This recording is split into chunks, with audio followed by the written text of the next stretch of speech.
কিছুদিন আগে ছাত্র শিবিরের ঢাকা বিশ্ববিদ্যালয় শাখার সেক্রেটারি এস এম ফরহাদ বললেন যে ছাত্র শিবির কারো রক কেটেছে কিনা আপনারা গুগলে সার্চ দিয়ে দেখবেন, কিছুই পাবেন না। কিন্তু আমি তার কথা শুনে গুগলে সার্চ দিলাম এবং বেশ কিছু অভিযোগ পেলাম। আপনাকে দু একটা শোনাই। 1988 সালের 31শে মে রাজশাহী মেডিকেল কলেজ শাখার ছাত্রমৈত্রীর সভাপতি জামিল আক্তার রতনকে 4 হাত পায়ের রক কেটে হত্যা করা হয়। 1989 সালে রমজান মাসে ছাত্র ইউনিয়নের রাজশাহী বিশ্ববিদ্যালয় শাখার সভাপতি গাজী গোলাম মোস্তফাকে ইফতারের দাওয়াত দিয়ে নিয়ে গিয়ে হাতের রক কেটে দেওয়া হয়। এরকম আরও বেশ কিছু অভিযোগ গুগলে সার্চ করে আমি পেয়েছি। সত্য মিথ্যা আসলে আরেকটু ইনভেস্টিগেট করলে হয়তো আমি বের করতে পারতাম। মানে শিবির কেন রক কাটে এবং সেটা কি আসলে কেবলই মিথ? সত্যতা নিশ্চয়ই আছে। এমনি এমনি তো যা রটে তার তো কিছু বটেও নাকি? আচ্ছা, অনেক অনেক ধন্যবাদ আপনাকে। শিবির রক কেটেছে কিনা সেটা একটা প্রশ্ন। কাটলে কার কার কেটেছে, কতটা কেটেছে, কোন সময় কোন জায়গায় কেটেছে এবং কেন কেটেছে, 3 প্রশ্ন, একের মধ্যে 3। তা আমি এর জবাব অবশ্যই দেব।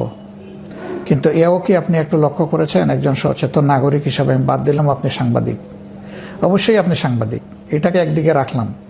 একজন দায়িত্বশীল নাগরিক হিসাবে আপনার কাছে আমার জানার বিষয় যে শিবিরের ছেলেদের একটা ইটের উপরে মাথা রেখে আর একটা ইট দিয়ে এই রাজশাহী বিশ্ববিদ্যালয়ে একজন করে 4 জনকে খুন করা হয়েছে, এটা কি আপনি জানেন?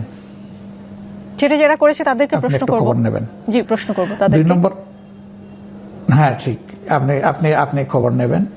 2 নম্বর হলো যে আপনি অত দূরে যাব না, ভেরি রিসেন্ট পাশে চলে আসেন। এই যে বিশ্বজিৎ নামে একটা ছেলে, ও একজন দর্জি, একটা আন্দোলনের সময় দৌড়ে আত্মরক্ষা করতে গিয়ে সে হয়তো মনে করেছে রাস্তায় থাকলে আমার কোনো বিপদ হবে, একটা ভবনে সে আশ্রয় নিয়েছিল। সেখানে তাকে শিবির বলে কুপিয়ে জায়গায় শেষ করে দেওয়া হলো। সে চিৎকার দিয়ে বলছিল আমি হিন্দু, এইটাও কিন্তু তারা কনসিডারেশনে নেয় নাই।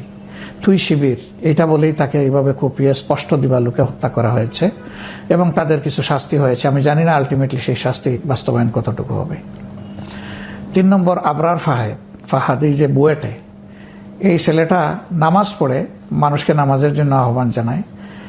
এই দোষে তাকে সন্দেহ করা হয়েছে সে শিবিরও যদি হয় তাহলে কি এইভাবে কাউকে মারার কোনো বিধান আছে? আমাদের আইন, আমাদের সংবিধান কাউকে কি এখতিয়ার দিয়েছে? তো তার দোষ কি? সে শিবির। শুধু এই জন্য তাকে পিটিয়ে মেরে ফেলা হলো একটা ছেলেকে। বুয়েটে চান্স পায় কারা? বাংলাদেশে মেধার জগতে সর্বোচ্চ আসনে যাদের অবস্থান, তারা একটা বড় ধরনের প্রতিদ্বন্দ্বিতার মধ্য দিয়ে নিজেদের জায়গাটা করে নেয়। সেই ছেলেটাকেই হত্যা করে ফেলা হলো। এরকম শত শত ছেলেকে বিভিন্ন ক্যাম্পাসের বাইরে হত্যা করা হয়েছে। এখন আসেন রক্ষাটার ব্যাপারে আমি যাচ্ছি। রক্ষাটার ব্যাপারে সুনির্দিষ্ট কোনো অভিযোগে যদি মামলা হয়ে থাকে এবং বাংলাদেশের আদালতে যদি এটা প্রমাণিত হয়, তাহলে যে যা শাস্তি পাওয়ার পাবে। আমি তার পক্ষে দাঁড়াবো কেন? প্রশ্নই উঠে না। সে শিবির হোক আর যেই হোক, এই ধরনের অপকর্ম যেই করবে শাস্তি সে পাক, এটা আমি দাবি করি। কিন্তু শিবির রক্ষাটা এটা বলে যে প্রপাগান্ডা চালানো হয় আমাদের বিরুদ্ধে, তার বাস্তবতা চ্যালেঞ্জ করে আমরা বহুবার বলেছি কতগুলা রোগের রগ কোথায় কাটা হয়েছে আমাদেরকে কেউ দিয়ে একটু সাহায্য করেন। এবং সেইগুলার ব্যাপারে যে সমস্ত অভিযোগ হয়েছিল সেই অভিযোগগুলো আদালতে কিভাবে নিষ্পত্তি হয়েছে তা সহ একটু আমাদেরকে দিয়ে সাহায্য করেন। অভিযোগ যেহেতু আমাদের বিরুদ্ধে, তাইলে অভিযোগকারীদের দায়িত্ব হচ্ছে বিষয়টা আমাদেরকে দিয়ে সহযোগিতা করা।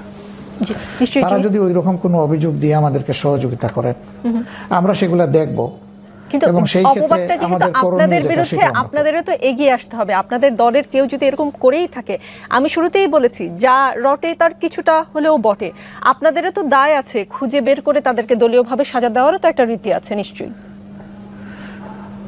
হ্যাঁ, অবশ্যই আছে, থাকবে না কেন? যদি কেউ এরকম অপরাধ করে থাকে তো অবশ্যই একটা শৃঙ্খলার আওতায় আনতে হবে, ব্যবস্থার আওতায় আনতে হবে, পদক্ষেপ নিতে হবে। আমরা নেই, যখন যেটা প্রয়োজন মনে করি নেই। আমি রক্ষাটা হিসেবে বলছি না। কেউ দলীয় শৃঙ্খলা ভঙ্গ করলে এবং কারো উপরে আঘাত করলে অন্যায়ভাবে, সেটা অবশ্যই আমরা নিব না কেন? সেটা সব সংগঠন নেই, আমরাও নেই। কিন্তু আমাদের বিরুদ্ধে যে অভিযোগটা, সেইটার বাস্তবতা কতটুকু, আর অন্যদের বিরুদ্ধে হাজারো অপরাধ করার পরে অভিযোগ নেই কেন? না প্লিজ একটু আপনাকে বলতে হবে। না, অভিযোগ নেই এই কথাটা কে বললো? আপনি যেহেতু জামায়াতের আমির, জামাত সংক্রান্ত সকল অভিযোগের উত্তরটা আমি আপনার কাছেই চাইবো। আপনার কাছেই চাইবো। আমরা মিডিয়া জগৎ থেকে সেই প্রশ্ন করতে শুনি না কখনো। না, এটা অন্তত আমরা অনুরোধ করব যে সত্যকে সত্য হিসাবে যার বিরুদ্ধে হোক তুলে আনেন। জি। যমুনা টেলিভিশনের শুরুতে আপনি প্রশংসা করেছেন, যমুনা টেলিভিশন এই কারণেই প্রশংসিত, যমুনা টেলিভিশন সাদাকে সাদা এবং কালোকে কালো বলে এসেছে এবং ভবিষ্যতেও আমি বলবে। যমুনা টেলিভিশনকে বলিনি তো। জি, আপনি বাকি সব না, গণমাধ্যমের কথা আমি বলেছেন। কিন্তু যমুনা টেলিভিশনকে জি, বলছি বাকি না, সব আমি মিডিয়া গণমাধ্যমের জগৎকে কথা বলছি, জি। আমি গণমাধ্যমকে বলছি। জি, আপনি তাদের প্রতীক হিসাবে আপনাকে বলেছি, জি। আমি আপনাকে বা আপনার মিডিয়াকে আলাদাভাবে এই কথাটা বলছি না। জি, বুঝতে আমরা পেরেছি। আপনাদের কাছে সাদা এবং কালো স্পষ্টভাবে সমাজের সামনে আসুক সেটা চাই। আমি যদি কালো হয় আমাকেও আনবেন, আমাকেও ছাড় দেবেন না। না, সেটা অন্তত এই রাজনীতির প্ল্যাটফর্ম থেকে এবং আমি রোকসানা আঞ্জুমান নিকোল ছাড় দিব না, সেই